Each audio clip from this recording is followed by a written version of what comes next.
Les indications supplémentaires, pourquoi en parler? Elles font partie du jeu. Bien que, en 1993, à la sortie du livre bleu, il n'y avait aucune indication supplémentaire. L'auteur a souvent précisé que les indications supplémentaires n'étaient absolument pas indispensables pour résoudre les énigmes. Elles ne pouvaient apporter qu'une aide. Pour ma part, je n'ai eu connaissance que des premières indications supplémentaires à l'époque où je me connectais au serveur Minitel 3615 MaxVal, mais que toutes les indications supplémentaires parues dans l'Express, à la FNAC, dans les émissions de télé ou autres supports médiatiques, je n'en ai pris connaissance finalement qu'aux alentours des années 2000, lorsque j'ai repris la chasse et que je me suis rendu compte qu'il existait plusieurs blogs ou sites, forums internet qui parlaient de la chouette et qui donc parlaient de ces fameuses indications supplémentaires. L'auteur du jeu nous a bien expliqué que les indications supplémentaires avaient pour rôle essentiel de nous confirmer que ce que nous avons trouvé est exact, que nous sommes sur la bonne piste. Leur rôle n'est pas de nous donner un élément qui va nous aider à résoudre l'énigme, mais plutôt à comprendre que l'élément que nous venons de trouver et qui nous permet éventuellement de résoudre l'énigme est le bon élément à conserver pour avancer plus loin dans le jeu. À ce titre, les indications supplémentaires sont toutes intéressantes, ont toutes un rôle à jouer pour nous confirmer que nous sommes dans le bon chemin. Et pourtant, lorsqu'on les lit, ces indications supplémentaires, une bonne partie d'entre elles enfoncent des portes ouvertes, sont du niveau de l'école primaire. Et encore, on se demande bien à quoi elles peuvent servir. Prenons les indications supplémentaires appelées localisation négative. Elles indiquent là où il ne faut pas aller creuser.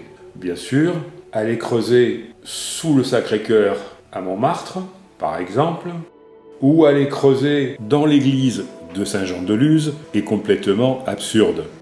Quant à la forêt de Brocéliande, il aurait été quand même beaucoup plus intelligent et beaucoup plus sérieux de faire une IS de localisation négative indiquant de ne pas aller creuser à Dabo. Vous vous imaginez bien que Max Valentin, qui a imaginé une telle chasse, nous aurait servi des indications supplémentaires, niveau Castor Junior et encore, uniquement pour nous confirmer l'ouverture des portes ouvertes. Bien sûr que non. Chaque indication supplémentaire a une signification qui n'est pas celle que nous pouvons lui donner après une première lecture succincte, sans y réfléchir. En tout cas, Max Valentin a bien dû s'amuser en voyant sur les différents sites ou sur les différents forums animés par les spécialistes de la chouette que ces indications supplémentaires confirmaient effectivement la couleur du cheval blanc d'Henri IV. Je suis donc parti du principe que chaque indication supplémentaire devait me confirmer la justesse de mes déductions. Je vais donc les prendre une par une et vous expliquer ce qu'elles m'ont confirmé. Juin 1993, première IS, la chouette n'est pas sur une île. Juin 1993, la chasse est commencée depuis 2 mois. On peut penser qu'à ce moment-là, l'auteur estime qu'un certain nombre de chouetteurs ont commencé à résoudre la 530. Cette IS m'a donc permis de conforter l'idée de l'importance du mariage de Louis XIV, puisque l'île en question est, à mon sens, évidemment l'île de la Conférence, l'île des Faisans, que nous avons identifiée en faisant nos recherches sur ce mariage de Louis XIV. Chronologiquement, juillet 1993, les IS Tour de France. Elles sont données en fonction du Tour de France cycliste qui se déroule à ce moment-là, donne une indication sur la justesse d'un éventuel tracé.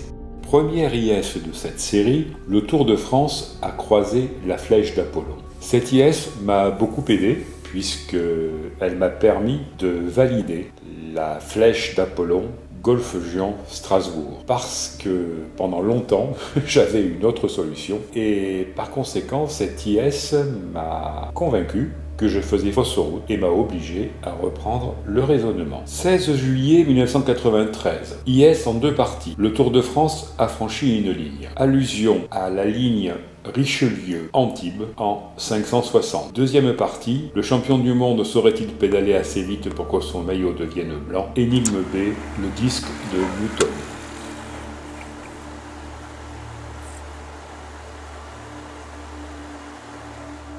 IS du 23 juillet 1993. Le Tour de France a croisé une ligne. Il s'agit de l'étape Orthez-Bordeaux, soit pratiquement une ligne verticale. Dans le jeu, un seul trait traverse cet axe Orthez-Bordeaux. C'est en 520 l'axe Biarritz-Navacelles, grotte des Demoiselles. IS du 24 juillet 1993. Le Tour de France est passé entre 2 lignes et en a croisé 2. Il s'agit d'un axe Bordeaux-Brétigny-sur-Orge. Ce tracé en train passe entre 2 lignes et croise 2 autres lignes. Pour que cette indication supplémentaire ait un intérêt, quant au décryptage, il fallait qu'elle se rapporte à une seule énigme. Sinon, où était l'intérêt? Sur la totalité des 11 énigmes, il y avait de fortes chances que plusieurs lignes puissent correspondre. Donc, une seule énigme doit regrouper les 2 lignes qui entourent cet axe et les 2 lignes qui croisent cet axe. Cette énigme, c'est l'énigme 500, avec, pour entourer l'axe Bordeaux-Brétigny, le trait Saint-Jean-de-Luz-Montreuil et le trait Avignon-Lyon, l'orthogonale du 2e chemin, et les 2 traits qui croisent cet axe Bordeaux-Brétigny, le trait Morlaix-Lyon et le trait Angers-Cannes. Les IS de localisation négative, telles qu'elles sont prises au premier degré, elles ne servent strictement à rien. Par contre, j'ai très vite compris que, en fait, elles indiquaient tous les endroits où nous devons être passés dans la chasse. Marie-Thérèse y gagna un louis précieux. Saint-Jean-de-Luz, mariage de Louis XIV avec Marie-Thérèse d'Autriche. Une baie dans la Manche, mais point de rapace d'or dans la gibecière, la baie de Somme, qui était à l'époque une réserve de chasse. Même un enchanteur n'y trouverait point de chouette d'or, la forêt de Brocéliande, Merlin, mais plus exactement la légende du roi Arthur qui confirmait l'épée Excalibur. Si elle y était, la chouette ne chouetterait pas, mais elle gouaillerait. Donc Paris, le méridien de Paris, en 780. IS, il n'y a qu'une seule vérité. Il n'y a qu'une seule vérité, allusion à la fable de Clarisse de Florian, la fable est la vérité, en 520. Le chemin est parfois tortueux et semé d'embûches, signifie que tout au long du jeu, nous rencontrons des embûches, c'est-à-dire des erreurs. À qui la faute? Il faut déterminer quelle est la faute. Le triangle qui marque le gouffre de Padirac, l'erreur de la 989. Pas à moi, je répète, pas à moi, allusion à la règle du jeu de la 780, le report à 47 km. Le pas. Les IS de l'été 1993. Almicéphorus, venu de l'île d'Elbe, il y débarqua. Encore une IS avec laquelle Max Valentin s'est bien amusé. Imaginez que cette IS puisse être utile aux chouetteurs en leur révélant qu'en 420, ils avaient effectivement résolu l'énigme en trouvant Napoléon. C'était un petit peu les prendre pour des demeurés. Il fallait donc, comme avec toutes les IS, chercher qu'est-ce qui se cachait derrière ce texte. Venu de l'île d'Elbe, il y débarqua. Bien évidemment, si vous avez lu Le Comte de Monte Cristo, vous savez que celui qui arrivait de l'île d'Elbe et qui débarqua à Marseille le jour où Napoléon débarquait à Golfe-Juan, c'est Edmond Dantès. Cette IS nous confirmait donc Marseille et le château d'If, 470-650. De cette ouverture est né un cœur. Cette IS s'applique non pas à la 530, énigme où le fait de connaître la vie de Jacques Coeur n'a aucun intérêt. Par contre, s'applique parfaitement en 470, où, lorsque nous passons par l'ouverture, en nous renseignant sur Jacques Coeur, sa maison, le palais Jacques Coeur, on se rend compte que son symbole était la coquille Saint-Jacques et que donc cela confirme l'utilisation du chemin de Compostelle de Vézelay. Ça s'est passé en 778 avec l'utilisation du code César -1 et +1. Cet IS ne s'applique bien évidemment pas à la 470 puisque une fois que nous avons trouvé Roncevaux, on se doute bien que cela fait référence à la bataille de Roncevaux en 778. Par contre, la disposition des lettres sur l'IS de façon verticale et le fait d'utiliser le code César -1 et +1 m'ont fait penser qu'effectivement l'idée était de prendre les premières lettres en code César 0, donc ça s'est passé en 778, et d'appliquer cela au résultat de la charade de la 650, A espace Roncevaux, ce qui permet au final de résoudre la 650. Les grandes lumières sont faites de petites lueurs. Le visuel présente une partie centrale, une ouverture lumineuse, au centre du croisement de 3 lignes. Cet IS, l'auteur l'a confirmé dans un avis, ne s'applique pas au décryptage de la baie, contrairement à ce que racontent la plupart des sites de spécialistes de la chouette. Passons. L'IS nous parle de lumière. Elle doit donc nous permettre de confirmer la résolution d'une énigme qui fait allusion à la lumière. Le visuel de Becker montre 3 lignes qui se croisent au même endroit. Une énigme qui parle de lumière où 3 lignes se croisent au même endroit, c'est la 560. Et les 3 lignes se croisent à l'ouverture. Ouverture qui, dans le texte de la 560, révèle la lumière céleste. Toujours en juillet 1993, une indication supplémentaire codée, dont le décryptage donnait la solution gonflée et ses avis tiennent la route. Référence à Michelin, les cartes et les guides qui donnent des avis. Cet IS avait pour rôle de nous confirmer, en cissant le Puy-de-Dôme et Clermont-Ferrand d'une part, et d'autre part l'emploi de la carte 989 pour le reste de la chasse. IS de l'arbuste, encore une IS qui, au strict premier degré, ne sert à rien. Il devait donc certainement y avoir autre chose pour que Max Valentin ait commis une indication supplémentaire. L'emploi du terme de tombe, sur laquelle est planté un arbuste, renvoyait à la légende de Hiram. Hiram, l'architecte du temple de Salomon selon la légende, qui fut assassiné par 3 ouvriers et dont la tombe fut marquée par un arbuste. Hiram est considéré sur certains aspects de la légende comme étant l'architecte du temple de Salomon. Je considérais donc que cette indication supplémentaire m'indiquait qu'un architecte avait une fonction importante dans la chasse au trésor. Effectivement, l'architecte violait le duc et rencontrait souvent basilique de Vézelay, rempart de Carcassonne, basilique Saint-Nazaire de Carcassonne, l'église d'Aillan, la cathédrale noire de Clermont-Ferrand, les remparts d'Avignon, et nous amène à Prosper Mérimée et à la Vénus d'Île.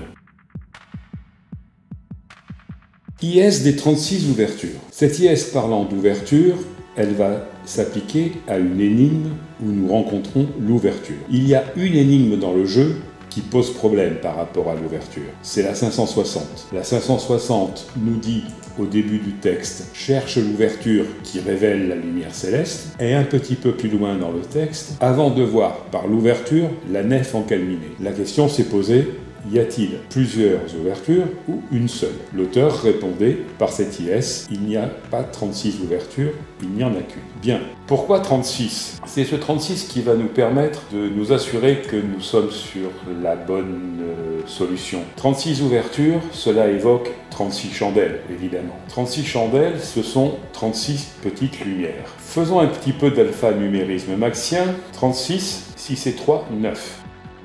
Donc, si nous avons 9 chandelles, cela nous fait immédiatement penser aux 9 disques de lumière de Vézelay. Confirmation qu'en 560, la nef encalminée est bien la basilique Sainte-Madeleine de Vézelay. Indication supplémentaire de la bonne mesure. Cet IS s'applique a priori à une des énigmes où l'on demande d'employer la mesure. l'énigme 500, l'énigme 420 ou bien la 650 avec ses demi-mesures. C'est l'expression bonne mesure qui nous l'indique et qui du coup nous donne la confirmation de notre solution. En effet, que signifie bonne mesure ? C'est une expression calquée sur bon poids, expression ancienne, mais que la génération de Max Valentin a bien connue, qui signifie un petit peu plus que le poids, un petit peu plus que la mesure. Un vendeur de tissu, bonne mesure, vous lui en demandez 2 mètres, il vous en met 2 mètres 10, 2 mètres 20. Bon poids, le maraîcher va vous mettre 1,1 kg de patates au lieu d'1 kg pour le même prix. Cela signifie donc que c'est en 650 que s'applique cette indication supplémentaire en nous confirmant que la mesure est bien le tiers, soit 33 cm,33, le tiers du mètre républicain, alors que dans les 2 autres énigmes, la mesure est 33 cm, le pied bourguignon. Mais l'IS nous le dit, il n'y a qu'une mesure. Donc même le tiers de 33,33 est une mesure à 33 cm dans le cadre du jeu. 8000 que divise 33, 24, 24. IS des sentinelles, immobiles et fidèles. IF, confirmation qu'en 650 nous devons passer par le château d'If. Pour l'IS clé en main, il fallait trouver l'anagramme né clé en main, nef encalminé, ce qui nous permettait de confirmer qu'en 560, nous arrivons de nouveau à Vézelay comme dans la 600. L'IS concernant l'aiguille et sa trahison. Aie confiance en l'aiguille maintenant. Maintenant la clé. Aie confiance en l'aiguille, c'est-à-dire aie confiance en l'aiguille d'aiguille au puits envelé. Mais sache que tu seras trahi plus tard. C'est ce qui est important en tant qu'indication supplémentaire, c'est que cela confirme en 520 l'utilisation du voyage au centre de la Terre, puisque l'aiguille qui indique systématiquement et en permanence le nord va conduire les héros de l'histoire au sud. L'aiguille de la boussole les a effectivement trahis. Le chouetteur est également trahi, puisqu'il a dans la main, depuis la 780, une boussole qui lui indique le sud. En 520, il va devoir ressortir par là où il est entré, le puits envelé, mais il va devoir faire du nord et non pas du sud, puisque l'aiguille le trahit, il doit monter au nord pour trouver Vézelay. Reste simple dans la 530, car ce n'est qu'un lieu pour démarrer le jeu. Reste simple, allusion à Charles le Simple, dans l'énigme où nous rencontrons déjà 2 Charles, le roi de Bourges, Charles VII, et Charles V, le Sage. Ce qui est important, c'est de se préoccuper des Charles, car ce n'est qu'un lieu pour démarrer le jeu. Le lieu pour démarrer le jeu, c'est l'ouverture, c'est Bourges, contrairement au lieu à trouver en 530, qui est la cathédrale de Bourges. La chouette est enterrée à plus de 100 km des côtes françaises. 100 km rappellent les 100 jours, rappellent les 5 mots en 20 lettres, donc 100 lettres, rappellent le 100 du texte qui avait été mis en exergue par son non-cryptage dans la 420. Cette indication supplémentaire m'a permis de considérer comme correcte l'utilisation du coefficient 10 pour arriver à résoudre la 420. La nef est encalminée pour toute éternité. En 560, cet IS nous permettait de confirmer que l'ex-voto de l'église de Saint-Jean-de-Luz, l'impératrice Eugénie, correspondait bien au terme de encalminé, puisque éternité nous renvoyait en 530 et que la 530, c'était le mariage de Louis XIV dans l'église de Saint-Jean-de-Luz.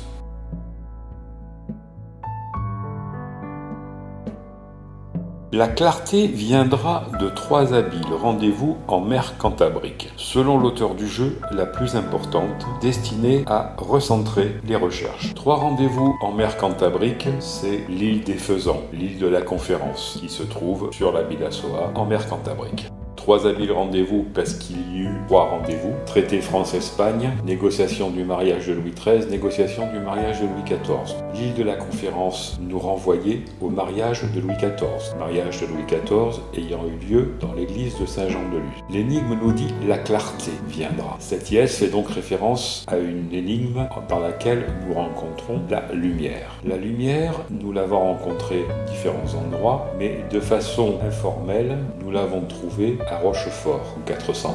Donc en 560, lorsque l'énigme nous dit de rechercher la lumière céleste et que l'indication supplémentaire nous renvoie à Saint-Jean-de-Luz, cela nous confirme que le trait Saint-Jean-de-Luz, porte du soleil à Rochefort, nous amène à Hastings. Effectivement, c'était l'indication supplémentaire la plus importante du jeu, puisque en nous confirmant Hastings, cela nous permettait de résoudre la 650. La dernière des indications supplémentaires publiées. Cette IS nous confirme donc la justesse du méridien de Paris en 780, où nous trouvons la mire du méridien de Paris, et en visant par l'ouverture, Bourges, nous avons effectivement le méridien de Paris. Mais le code de cryptage de cette indication supplémentaire, Almicet-Foru, est le même que celui de l'indication supplémentaire qui nous disait « Venu de l'île d'Elbe, il débarqua ». Venu de l'île d'Elbe, il débarqua renvoyait à deux choses, le débarquement de Napoléon à Golfe-Juan et le même jour, le débarquement fictif d'Edmond Dantès, venu de l'île d'Elbe à Marseille. Il fallait donc qu'au départ d'un de ces deux points, en passant par l'ouverture, la visée nous révèle quelque chose d'important.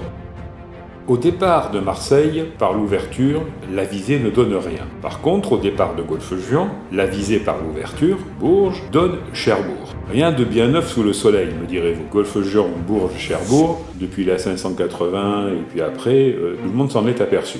Mais l'auteur nous a bien précisé qu'après avoir décrypté l'énigme, il y avait une opération intellectuelle à mener et qu'il fallait comprendre comment appliquer ce résultat de l'indication supplémentaire. Cette indication supplémentaire nous donne deux choses. Premièrement, le méridien et deuxièmement, Cherbourg. C'est là que l'IS trouve sa pleine justification puisqu'elle nous confirme qu'en utilisant l'idée du méridien au départ de Cherbourg, quand tu auras Albion dans le dos, nous arrivons aux grottes d'Isturitz, ce qui nous permet de continuer la résolution de la 560 et de bien sûr arriver à la résolution de la 650. Pour finir, ce que je considère comme la dernière indication supplémentaire, celle de 2003. Il s'agit en fait des vœux de Max Valentin postés sur le forum de vélo le 1er janvier 2003. Ce qui est étonnant, c'est que ces vœux de bonne année ont bien suscité un certain étonnement, mais que personne n'a été chercher beaucoup plus loin sur ce que pouvaient vouloir dire ces phrases incompréhensibles. En ayant résolu la chasse telle que je l'ai fait, cette IS prenait évidemment une importance particulière. J'ai donc repris cette indication supplémentaire qui n'en est pas une pour voir si cela pouvait infirmer ou éventuellement confirmer ce que j'ai développé jusque-là. Une santé de fer. La solution nous a amenés dans un centre sidérurgique, dans une forêt de chauffours ferrières, trouver un cratère d'extraction du fer. 7 bons numéros pour toucher le gros lot, pour trouver la chouette. Des tonnes de fou rire. Il faut composer des mots à partir d'éléments. Fou et rire, cela fait un fou rire. En assemblant les reliquats par deux, tu obtiendras ce que tu dois trouver. Pour les célibataires, gros succès auprès du sexe opposé, et pour les chercheurs mariés, pas la moindre scène de ménage, il vous faut constituer des couples harmonieux. Pour cela, il faudra retourner chercher les reliquats à partir de la 530. Viennent ensuite les 3 phrases qui ne veulent rien dire et qui ont attiré mon attention. Pour Michel Jonas, qu'il prenne sa retraite. Pour Bernard Loiseau, qu'il se morde la langue et qu'on la lui plâtre. Pour Jean-Pierre Foucault, qu'il se fasse enfin opérer des végétations. Cela ne veut strictement rien dire et n'a absolument pas sa place sur des vœux de bonne année. Il fallait donc essayer de comprendre qu'est-ce que Max Valentin voulait nous dire à travers cela. Pour résoudre cette énigme, j'ai scindé ces phrases en 2 parties. Premièrement, les personnages cités, quelles étaient leurs fonctions? Que pouvaient-ils représenter?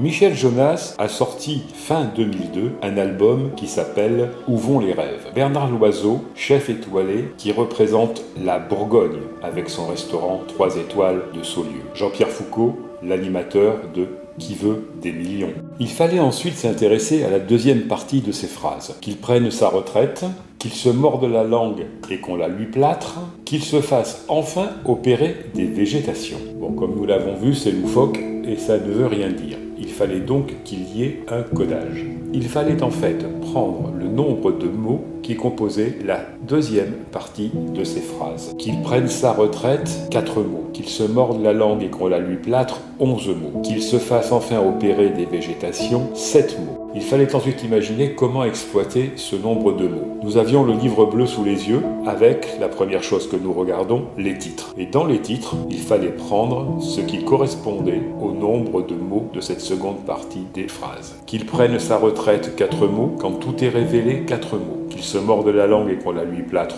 11 mots. Quand Almar s'allie à la fibule de Préneste, les ténèbres resplendissent, 11 mots. Qu'il se fasse enfin opérer des végétations, 7 mots. Que si la flèche vise le cœur, 7 mots. Aucun titre ne se composant de 7 mots, j'ai utilisé le titre en 2 parties, dont une des 2 parties comprenait 7 mots.